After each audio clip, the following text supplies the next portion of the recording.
With me today, I have Maria Duarte, who is the Senior Director, Volkswagen Group of America.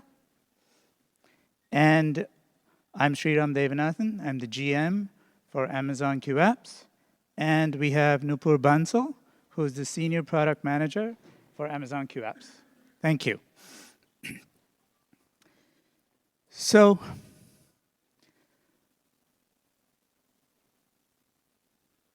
let's talk about productivity briefly. Now, all of us are looking to be more productive in our work. We want to do more for our customers.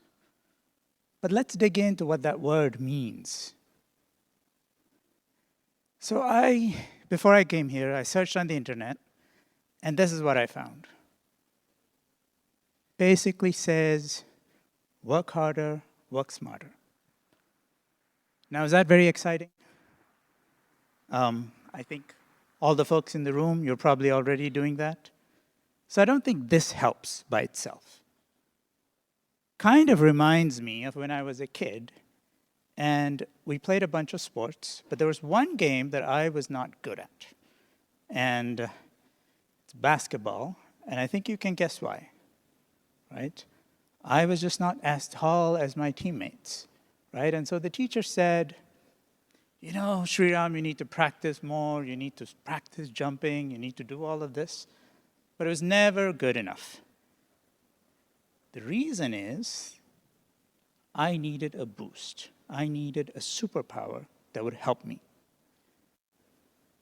So anybody want to take a guess about what that superpower is going to be at work? Gen AI is going to be that superpower. It can give you a boost, and it can augment your skills. And it can help you get that ball into that basket. We've all seen a bunch of industry reports on how transformative Gen AI can be. For example, Gartner thinks that Gen AI-supported human work tends to be 30% more productive, on average, compared to unsupported human work. So that's a big deal, right? That can help you be the boost at your work. But how does this work in terms of all the other challenges of Gen AI? And you know, the challenges are many. I think they're kind of well known. First of all, these models, they don't know your company, they don't know your data, they don't know your processes. Second, security and data privacy. They don't know much about you at work. They don't know your preferences. They don't know what information you use. They don't know what data you have access to and what data you don't have access to. It's to the point that many CIOs have banned the use of popular chat assistants because they pose a risk to organizations, customers, and data. And fundamentally, this is because not all Gen AI offerings come with the baseline security and safety capabilities that you would expect from an enterprise offering. Now, at AWS, the way we approach Gen AI is different. For us, security and meeting enterprise needs are job zero. How many of you are familiar with the AWS Gen AI stack? Everyone heard it at this point? Okay. I see some hands raised, so I'll kind of do this a bit quickly. At the bottom layer, you've got our infrastructure. And that's primarily Amazon SageMaker and custom designed chips. And the focus here is on cost-effective, high performance. The next up, we have Bedrock. And that gives you access to a range of industry-leading models, both from Amazon and from our partners. All of this in a secure, safe, scalable infrastructure setup. And at the top layer, which is what we're talking about today, is Amazon Q. Q is a fully managed service built on top of Bedrock. And the way to think about Q is that it's your best path to see value faster. So let me kind of expand on that a bit. So if you're building a Gen AI app, normally you would need to make a bunch of decisions. You'd need to choose the right model for the right task. You'd need to balance accuracy, performance, and cost.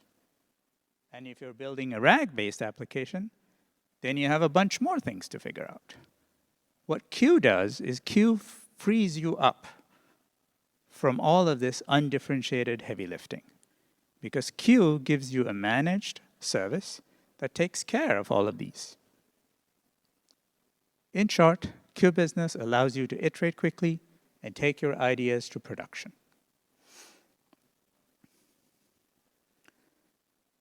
Now, I listed out a few challenges with Gen AI, and so we're going to see how Q Business kind of addresses these. Q connects to all of your data. It has 40+ built-in connectors and more coming to all of the popular enterprise applications: S3, Salesforce, Google, Microsoft 365, Confluence, has a whole bunch of connectors. So it can quickly have context on your data. Second, security and data privacy. Q is built from the ground up to be secure and private. And it can understand and respect your existing identities, roles, and permissions. So if a user doesn't have permission to access some data outside of Q, inside of Q, they won't be able to access it as well.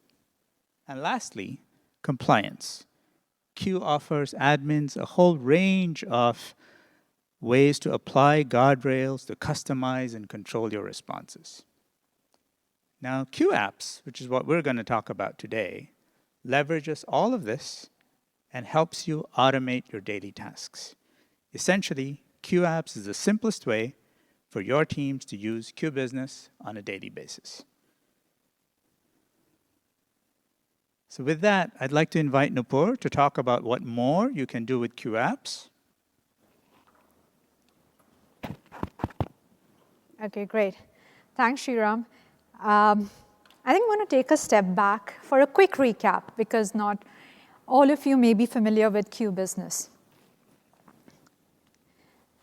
Q Business has come a long way since we last announced its preview at last year's reInvent.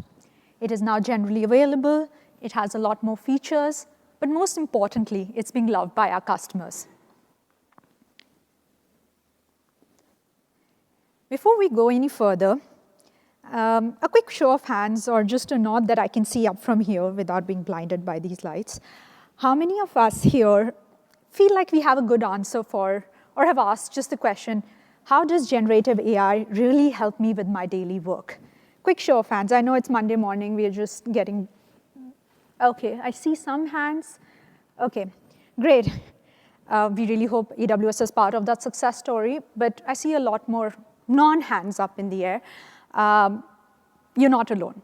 A lot of customers who are deep into generative AI solutioning also tell us how it's time-consuming, requires a special skill set, and it's not really accessible and meaningful for everybody on their team. How do we do that? How do we democratize it for everybody in the organization? We've got one clear mission for today. We want each of you to walk out of here knowing what Q Business can do for you. And the simplest way for you to get started. I know it sounds like two things, but let's not get bogged down in the math. The important thing is you remember them both. So by the end of this session, we can all have our hands up in the air. Now, we've seen how conversational AI assistants can be useful, especially in responding from your organizational data. But for our everyday repetitive tasks, I guess you need some more standardization. Preferably something that doesn't require this back and forth conversation each time. You've already perfected that prompt to write a friendly but persuasive customer email. You know all the elements you must cover in a sales pitch. You know all the pitfalls you must avoid while writing that business proposal. Right now, these prompts are saved maybe as a note on your desktop, or you go back to your conversation history to see what worked last time. We made this a whole lot easier for you with Amazon Q Apps. Now, Q Apps is a capability within Q Business. And it's the most lightweight way for you to automate your everyday tasks, not just for yourself, but also for your teams. And I'll tell you how. Now, like Q Business, for those of you who are familiar or not familiar with it, we can cover in a little bit. But it can generate output using your organizational content. It respects the same access control guardrails and everything else you get from Q Business. But you're going to see how Q Apps works. So here on the screen, you'll see how I'm chatting with Q to clean up my status updates. Every week, I have to send leadership updates on how we're doing against launches. So I'm talking to Q repeatedly, refining that output, cleaning up the update. And since my team and I do this every week, multiple times a week for all the different features we're launching, I'm going to go ahead and create a Q app out of it. And in one click, you'll see how my entire conversation can be encapsulated into a reusable app. Of course, you don't have to start with chat, but the AI agent behind the scenes understands what my conversation's objective was and packs it into a neat little Q app with a collection of inputs and outputs, which intelligently knows, what the end objective of my conversation was. So here, I was trying to enter the status, a description of the feature, how we were tracking against that goal. And now, as you would do in chat, you can refine.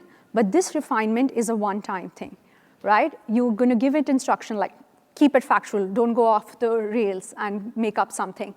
And I can do it in the app. And once I'm happy with that refinement, and here's the important one, I can share it with everybody on my team. It's not my chat, that's private to me. I can share it with everybody who has access to that Q environment by publishing it to the common library. Now, we're going to talk a little bit about this common library. What is it? It's a catalog of shared apps, and you can see a couple of them over here. So there are apps that can help you write your business updates on a weekly basis in that company-specified format. You can have apps that identify the root cause of a problem, like the first one you see up there, 5-why analysis, where you're repeatedly asking, why did this go wrong? These are purpose-built apps that are created by individuals, non-technical business users, to serve general and unique needs of their teams and their businesses. And we saw how easy it is to create one. The important thing is it's about your work, and you can create it on your own. Now, here's another example. In this one, what I'm highlighting is how the app can do more than just one thing.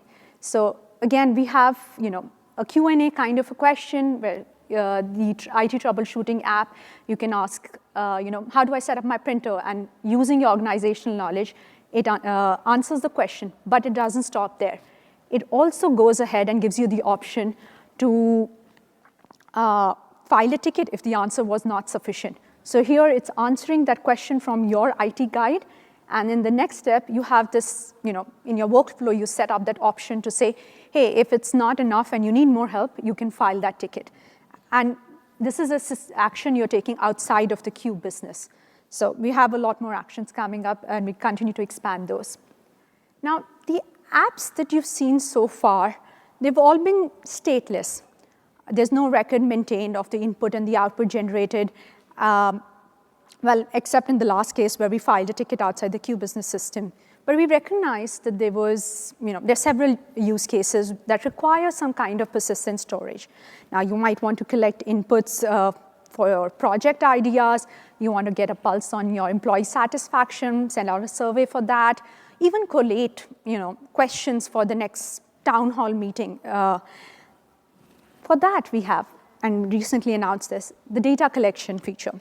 Now, data collection apps enables an app creator to collate data across multiple users within the organization. So now you're really leaning on that collaborative aspect of Q apps. And again, we were talking about some use cases like you want to collect questions for the town hall, you want to track progress against the new hire onboarding. The key part here is you're not just collating that data from multiple users. Yes, that's important. But you can actually generate insights, actionable insights, summarize those ideas, and I'll show you how with an example from that collected data. So here's a simple use case that we actually used at AWS. Here's a Q app for the town hall question collector. This app goes beyond, writing a marketing blog post or cleaning up my notes. And we'll see how. So multiple users submit their questions for that company-wide town hall. And you can see when, we have all those questions submitted, the app can actually summarize the frequently asked questions, top themes. Now, this is just a very simple example, but the idea is you're leaving that heavy lifting to generative AI, and all you're doing is same natural language description, prompting instructions for what you want to establish. Okay. Now, we also realized that you probably don't want tens of different apps in your library for different town hall question collectors from every team and for every month of the year. With data collection apps, you can now instantiate a run on the same app that gives it a unique shareable link. So now you can pick a name for this run. As you can see in here, I have one for the November cycle for the Amazon Q team. And that's the link that I share. So your library will have just one data collection app for the town hall question collector, where every time you want to be holding town hall, you can instantiate a new run. We also know that you value your controls. So as an owner of that data collection run, you can also decide when you want to start or stop accepting new responses, whether or not you want to share those responses, the data that you collected with the participating users. You always have those controls. With data collection, just to wrap up that idea of this new genre of apps, you can do a lot more. Here are some examples that I found interesting. There's one for training feedback that I saw coming out from our team, and another one for hackathon idea collection. Now, with all of these different apps, there is an increased need for governance. We mentioned how Q apps already respect your access controls and guardrails like the rest of Q business, but what about your app-specific needs? Admins already have the ability to govern or regulate what apps are in the library, the common library that everybody in the Q environment has access to. But customers also shared with us how they'd like the ability to endorse certain apps that meet that specific quality bar. And with that in mind, we launched verified apps. Now, admins can endorse these apps by marking them as verified in the console. And what this does is, for all the app users in the library, the verified apps bubble up to the top and get this blue check mark, as you can see in the top left of this tile. Another one on governance. So while verified apps let you, put that stamp of approval on the quality of the app, you also want the flexibility to share that app only with the select set of users. For those of you who have been Q app users, I know this is a big one. All this while, we were only allowing you to publish the app for everybody. But with private sharing, as an app creator, you get the control to share it with a select set of users. So if your app is only relevant to 10 people on your team, those are the 10 users you pick. Now, the users still discover these apps through the library, but only users who have access to that app can see it there. We see thousands of Amazonians create general and use case specific Q apps to automate their everyday tasks. But it's not just teams at Amazon. Customers like you are also seeing immense value. For example, Arcanum AI builds AI assistants for back office functions. They specialize in business productivity workflows. And through Q apps, they've been accelerating their solution delivery twofold for their customers. In fact, one of the things their CEO shared was the aha moment is how in the first customer meeting, they're able to get to a very useful working app, which is a deal maker. Now, for Druva, on the other hand, that provides SaaS-based data protection and management solutions worldwide, they're using Q apps to accelerate their request for proposal process. Now, RFPs, as you know, they're all a little unique, need slightly different responses tailored to that question set. And they are accelerating that process by 25%. Proofpoint is another one. They protect data and brands from cyber attacks. Their consultants are saving several hours every week with use case specific apps like the one they have for contract renewal justifications at the time of renewing contract with their end customers. Now, with these kind of apps, they're actually now spending more time with their end customers.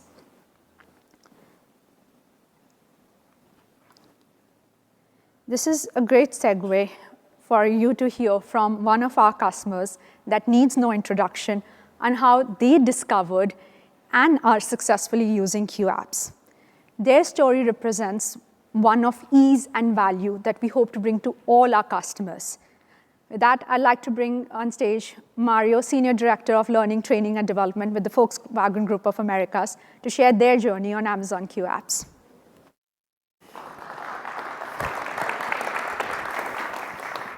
Thank you, Nupur. Thank you, Sridham. Good morning.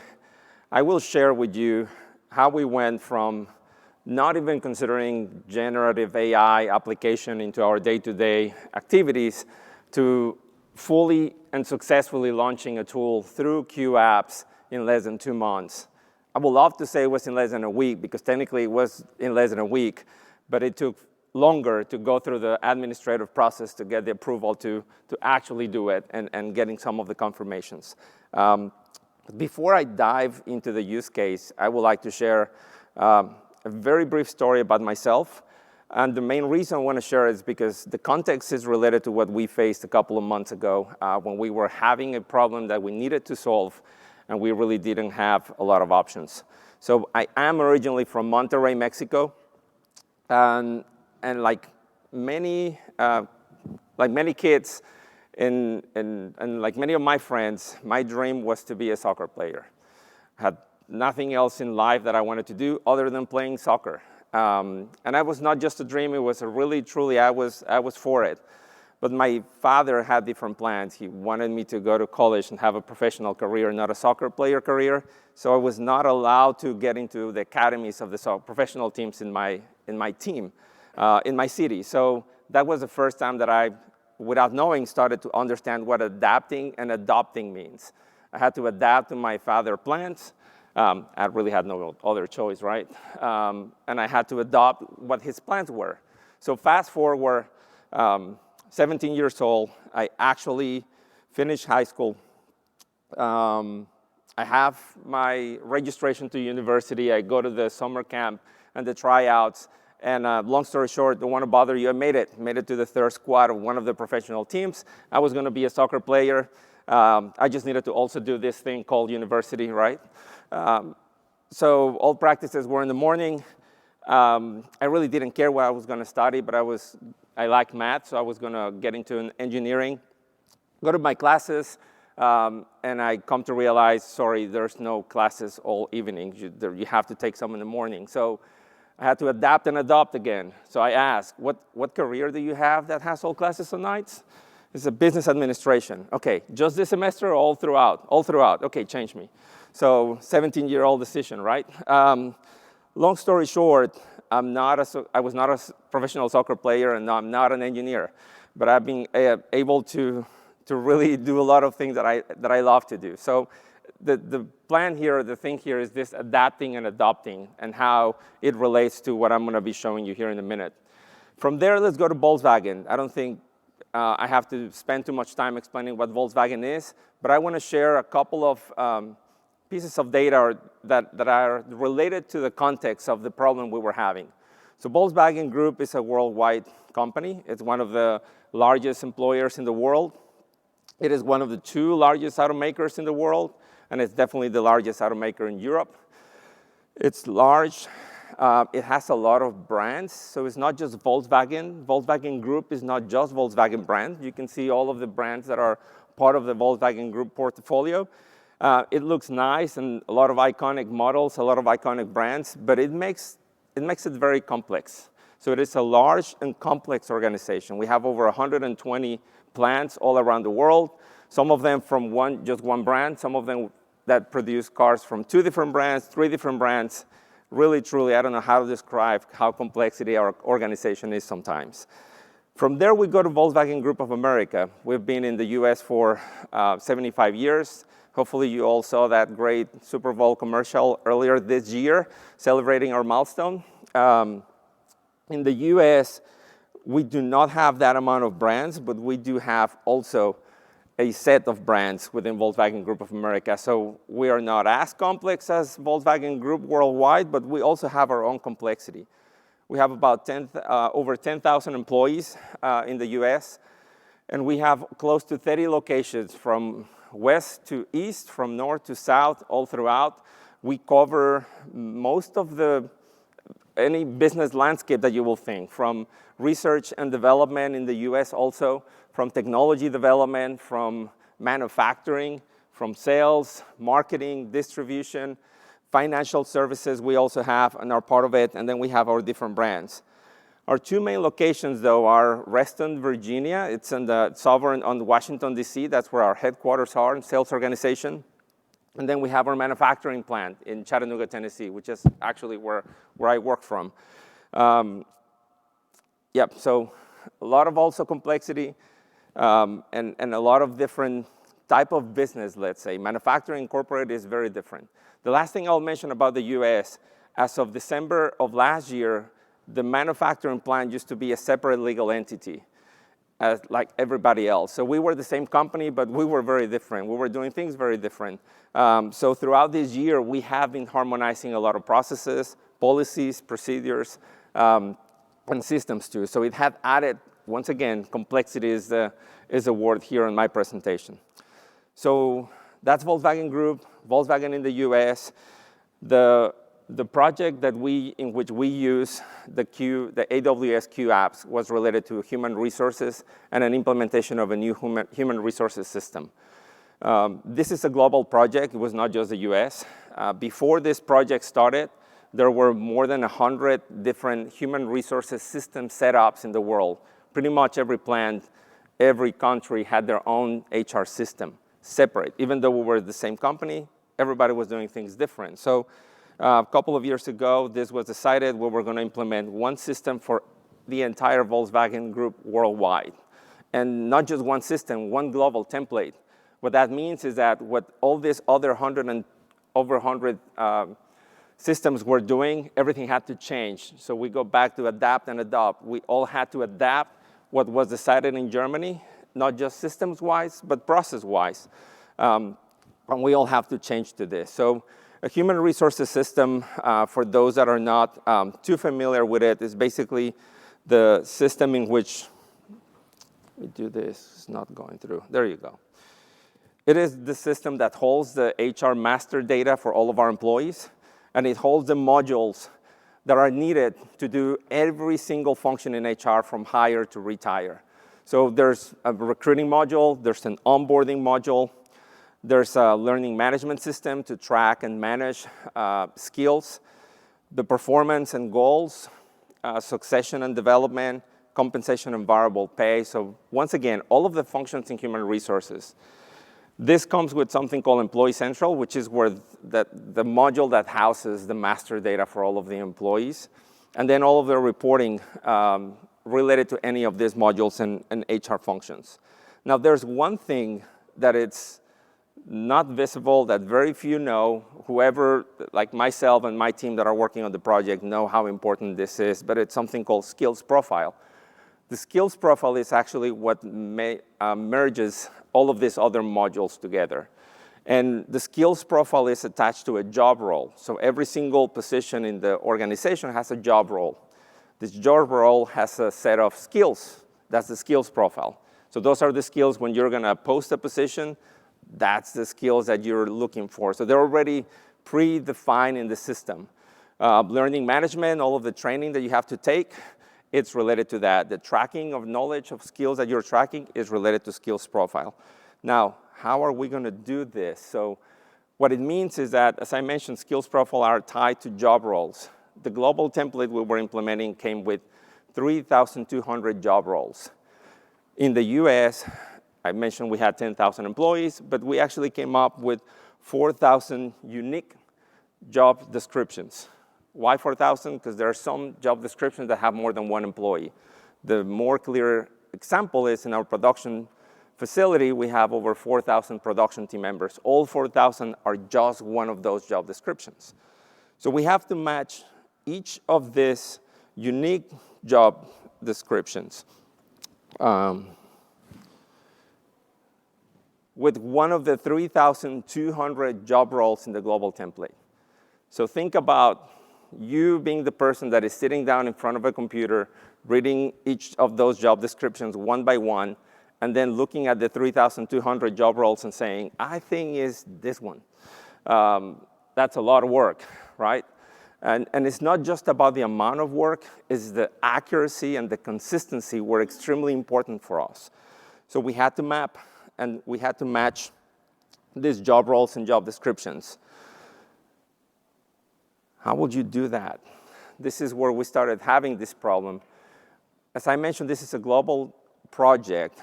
We were not the first ones to start with. There's a couple of other regions in the world that started before us. They've been doing this manually, literally manually, somebody doing it one by one. So there was no best practice, I'll say. This brings you really to my problem definition, because it was not just about doing it. We didn't have a lot of time to do it. We didn't really have a lot of resources to do it. The resources we had for our normal day-to-day operations were already overloaded with the implementation of our system and everything that needs to be done for implementing a system like this. So no time, no resources.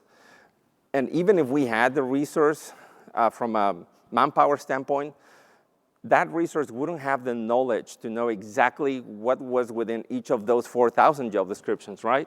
And we just merged a couple of months ago, so we were two different companies. We don't have somebody that knows everything on all job descriptions. And we didn't have anybody that knew exactly what those job roles of 3,200 job roles we have in the global template. So the accuracy, the potential for accuracy and consistency was really little, and it was extremely important for us. The options in the global template were limited. It's not like we can just ask them to make changes. They will say no, because that global template is utilized for everybody in the world, so they were not going to make changes just for us. So we had to find a solution, and we had to find it very soon. What did we do? The first thing we tried to do was just utilizing normal spreadsheet. Semi-automation with macros. The job roles came with job clusters and then job families. On our job descriptions, we have departments and sub-departments, so we were really trying to find a way to get this done and get it done right. But it was not working, and we were not making a lot of progress. So one day, literally one day, Lucas Campos, who's also here with us today, and he's the one that is responsible for this mapping within the project. He came to me and asked me, hey, Mario, we're not making progress. I think there should be a way to do it with generative AI. He had already talked to Raul Trevino from IT, who Raul is also with us here today. Raul had been already working with AWS, Bedrock, and other projects that we have on the manufacturing side. And they came up to potentially utilizing something called Q apps. I will be very honest with you. I would love to tell you that we strategically decided that we were going to use AI, and this is exactly how we're going to do it. That's not how it actually went. We just stepped into it. When Lucas started discussing with the team, there was a lot of hesitation. We don't think that's going to happen. I don't think it's going to be accurate enough. When he came to me, the first thing that came in my mind, not knowing what Q apps are, or even Gen AI, honestly, in regards to application of Gen AI, first thing that comes to your mind from an IT project is, it's going to be really expensive. And then the answer was like, no, not really. It was reachable financially. It's going to take a lot of time. Well, not really. It can be done pretty quickly. Well, it's not secure. They did all, as I mentioned, those 2 months. A lot of it was discussing with IT security and legal team to see if we were able to do it. So I said, okay, let's try it. Worst case scenario, we're going to lose 2 weeks that are really going to hurt. But still, the potential of having success is actually beyond that. So that second iteration was utilizing Amazon Q apps. What they develop is, in the system or in the Q app, they thought to the app all 3,000 job descriptions. And what we did from there is making input each job description one by one, and the app was actually doing the mapping, and the output was this job description is mapped with this job role. First iteration. Second iteration within that was, let's do 3. Let's have the app giving us 3 options, like recommendation 1, 2, and 3, so it gives us a little bit of flexibility for us to decide what was the last one or the final one.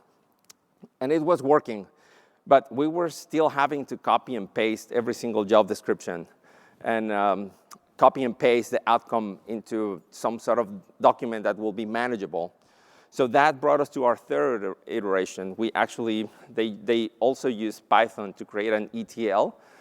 And then with the ETL, what it did is actually was automating it completely, the copying and pasting, let's say, of the job description into the app, and then from the app, copying and pasting the outcome into the format, the exact format that we needed for the project.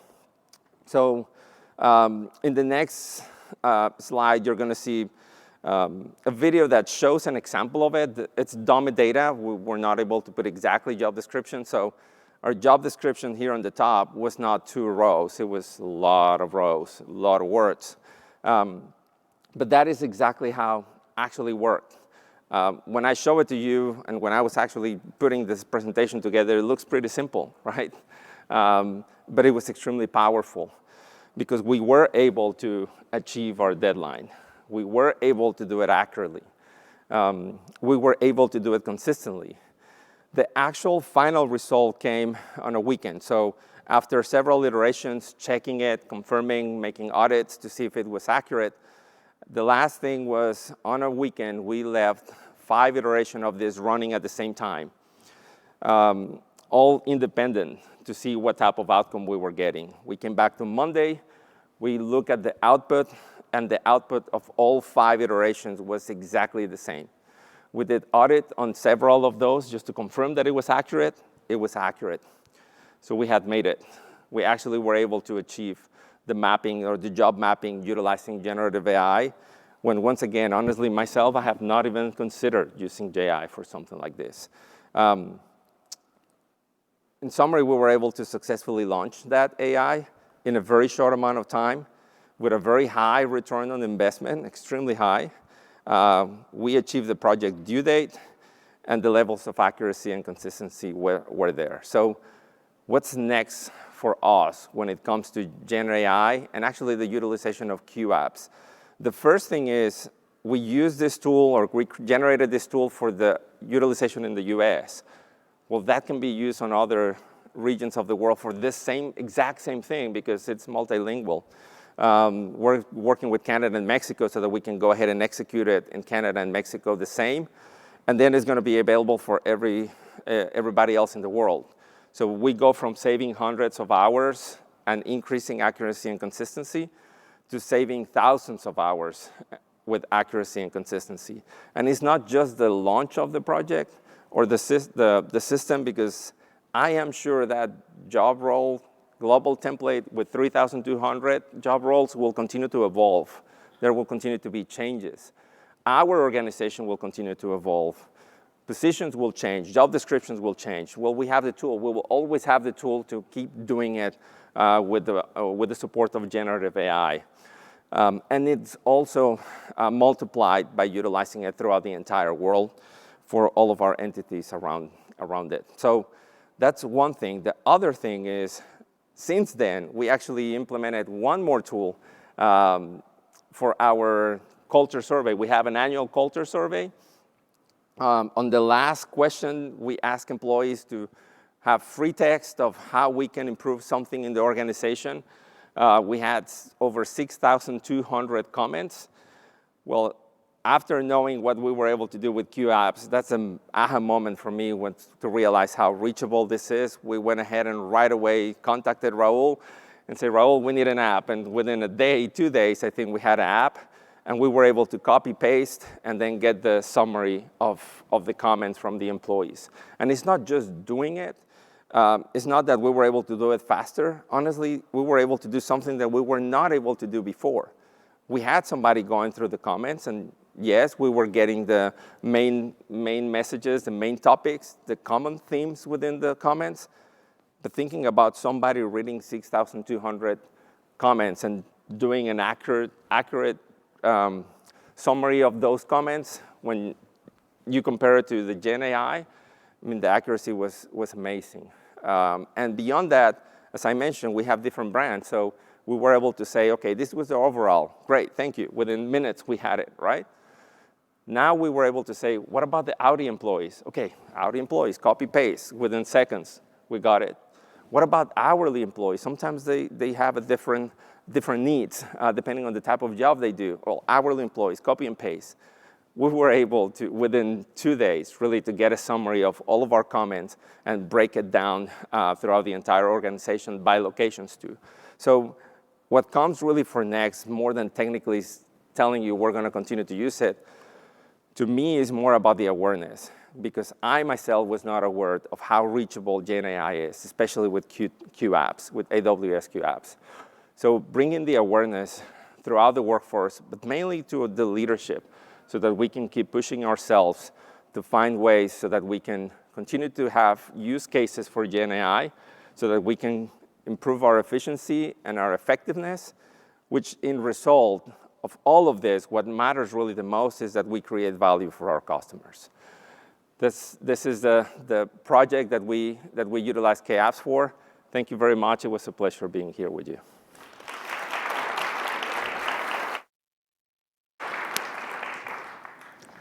Thank you so much, Mario. I don't think any number of slides that I put up would have done justice and told the story as Mario did, right? You had all the good elements in there.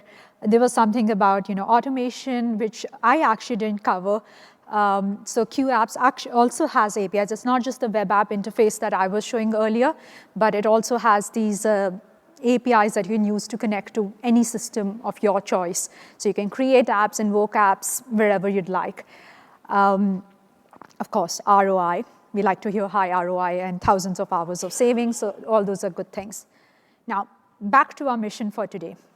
You and your teams can use Q Business to answer questions, generate content, and securely automate your everyday tasks with Q Apps.